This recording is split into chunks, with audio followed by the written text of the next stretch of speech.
tabital pulagu dari ko wotidinde pulagu fof andinde kadi tabital pulagu ene dari darnde mawde ko ɓooyani ko deftere jangirte ko bandum ko ɓooyani ko woteji suɓgoji hoore yankoje leydi waɗi Guinée Bissau Allah rokki fulɓe hay sinno o wonano candidat fulɓe sabu ko candidat ɓe leydi Guinée Bissau o heɓi laamu kanko Oumar Sissoko Embaló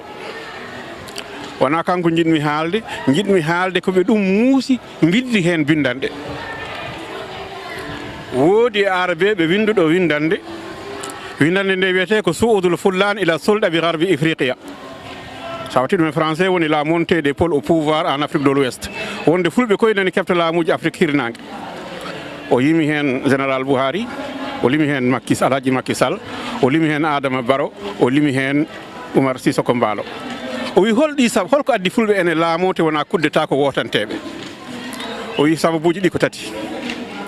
o wi sabu gadano o ko alɗuɓe mabɓe puɗɗima wallude politicien ji mabɓe o ƴetti yeeru Sénégal o wi Macky Sall walli ɗum ko biyeteɗo Harouna Dia hay so wona kañum goto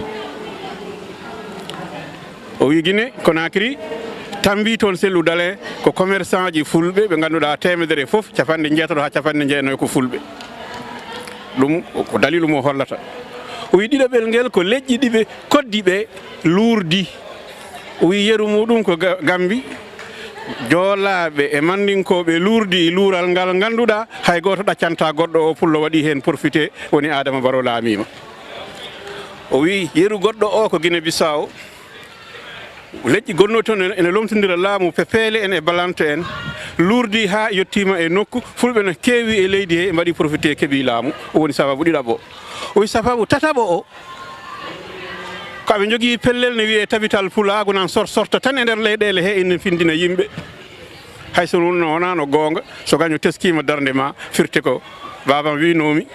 so neɗɗo wima sa sikki ko cawel ma guel kuldumami tan ɓeydo jaggude e maggel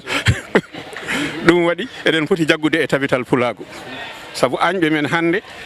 kala koyne fusa tabital pulagu ko hen daari saabu mbiyata ko darde tabital pulagu koko wurnata fulɓe hirnangue Afrique aduna he